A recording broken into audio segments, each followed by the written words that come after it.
Muchas gracias a todos ustedes por asistir a este evento esta noche. I guess I need to switch to English. ¿Cuál prefieren, inglés o español?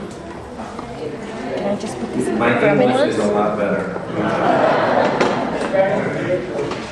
My Spanish is not so good.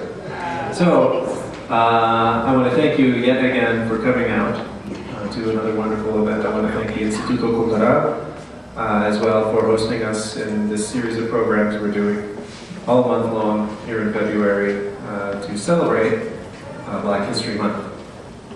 For those of you that have come to our earlier events, you've learned a little bit about different aspects of the United States, different aspects about our culture, our history.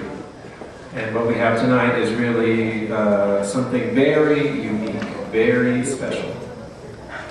I'm guessing, has anyone here ever heard of Gullah Geechee before you read about the program? None? Well, Avery, you have. Good. Avery has heard about it, but no one else has. Well, it's this is why it's a special honor for us from the U.S. Consulate to be able to offer these types of programs, because this is a chance for us to show a little bit about the diversity of the United States. Often when people think about America, they think about one large country, a superpower, as though everyone were all the same. And in fact, it's not. We're a country of immigrants, a country of 300 million people, and they have 300 million stories. They come from all over the world, and it really is sort of a tapestry of our culture, our life. We draw source and strength from so many parts of the world. And one very unique aspect of the United States, of our culture, you're going to get to see tonight with Queen Quet. She was elected the leader, the queen of the Gullah Geechee Nation. And Gullah Geechee historically have consisted of people who lived along the sea islands on the east coast of the United States. You know, Florida. If you go from Florida north through Georgia into the Carolinas, on the Atlantic coast, there's a lot of sea islands and nearby areas where these communities formed. They came from the time of slavery, they've escaped from slavery, and over the centuries they have maintained very tight families, tight communities, including maintaining their own traditions and languages. And you'll get to hear a little bit about that tonight. So I want to go ahead and introduce, now without further ado, a woman who is a good friend of mine, who is a renowned author, an international speaker, and who is just such a dynamic personality, and I think you're very much going to enjoy the show. So let me introduce the Queen Quet.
And now we're going to go back to South Carolina, and people are like, they're standing there talking to the other Geechees, and they won't tell them, you are talking to us. Because when we would speak in our own language, they would say we were backward and ignorant. And they would say that it was of no value. But we knew it was. And so when you have a treasure, do you just take it and throw it out on the street? No, what do you do? Hide it. You hide it, or you what? Lock it up, right? You keep it close. You don't tell the whole world, I have a treasure at my house, right? People are still looking for treasure maps, right?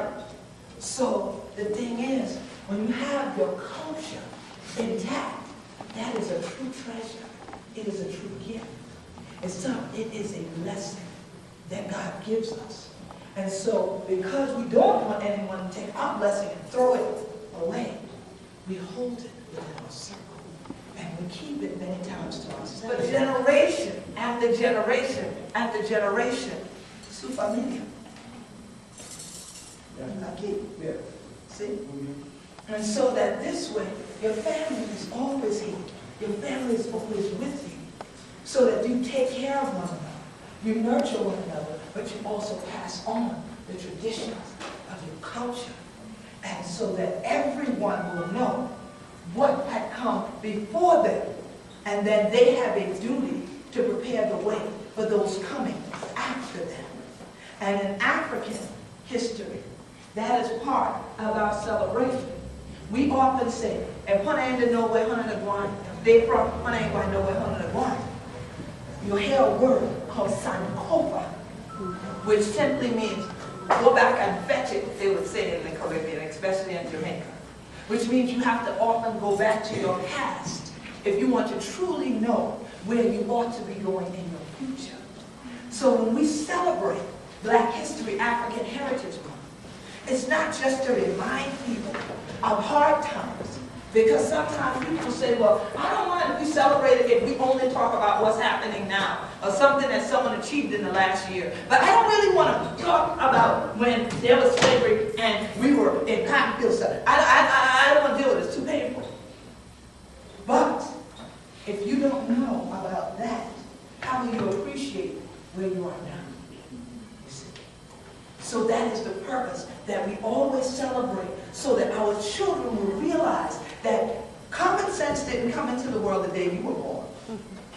You weren't just this rapid blessing by yourself, and that there was no one that had blazed the trail that you could now walk without having to cut it down yourself. So that's why you respect your elders, and you give homage and respect to your ancestors. So within that circle, we always respect birth, life, death, and afterlife. So you have that whole circle of connection that is part of Sankofa. The Sankofa bird is even a circle. It is the bird, it bends its neck backwards to indicate that even as I go forward, I have to still go back, you see. And so that's why it's so important, this celebration that's happening through the Department of State. And when I got the email from Mignon Turner saying that Christopher Teal had told her about me, and I'm saying, I remember him, is he in Washington? Where's he at? And she's like, I'm in Guadalajara, Mexico, and we want to do a Black History Month celebration. I was like, really? So Mexico celebrates Black History Month? And then she said, no, we do, because we're part of the U.S. Department of State. But we want the people of Mexico to know about this annual celebration that America has. Because although it happens in February in America, it happens in October in England. And again, it's because there are people of the African diaspora, as I said before, spread around the world. But yet, people act like they're not there. They act like they can't see them, that they've never done it.